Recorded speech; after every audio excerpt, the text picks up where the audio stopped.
மூணு பேர் உயிரை குடித்ததா குடிதண்ணீர்? திருச்சி உறையூரில் பரபரப்பு.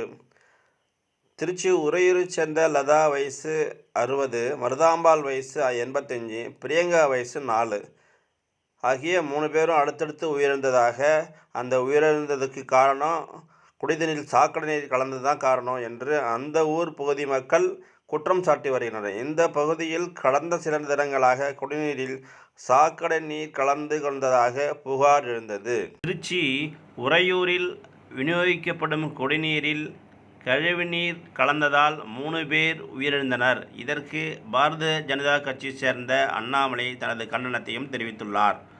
இன்றைய காலகட்டத்தில் தமிழகத்தில் ஒரு மக்கள் விரோத ஆட்சி நடைபெற்றுக் கொண்டிருக்கிறது. இன்னைக்கு பாத்தீங்கன்னா குடிதண்ணீர்ல உறையூர்ல குடி தண்ணீர்ல கழிவுப் பொருட்கள் கலந்து ஒரே குடும்பத்தை சார்ந்த அந்த பகுதியை சார்ந்த 3 பேர் உயிரிழந்திருக்கிறார்கள். இந்த விஞ்ஞான நூற்றாண்டில் கூட நல்ல குடிதண்ணீரை கொடுப்பதற்கு ஸ்டாலின் அரசால் முடியவில்லை. எனது கடுமையான கண்டனத்தை தெரிவித்துக் கொள்கிறேன். இது கற்காலம் அல்ல, இது இந்த காலம். இந்த காலத்துல குடிதண்ணீரை சுத்தமாக கொடுக்க ஒரு அரசால் முடியவில்லை என்றால் அது எவ்வளவு வருத்தத்திற்குரியது என்பதை நான் தெரிவித்துக் கொள்கிறேன்.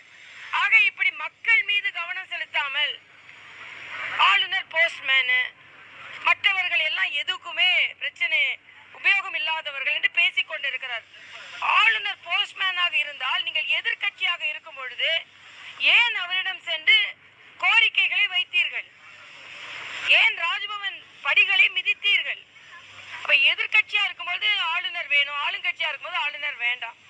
அந்தந்த அரசியலமைப்பு சட்டத்தில் அந்தந்த பகுதி அந்தந்த பதவிக்கு இருக்கின்ற மரியாதையை நாம் கொடுக்க வேண்டும் என்பது எனது கருத்து. தொடர்ந்து மக்கள் விரோத போக்கிலேயே அவர்கள் நடந்து கொண்டிருக்கிறார்கள்.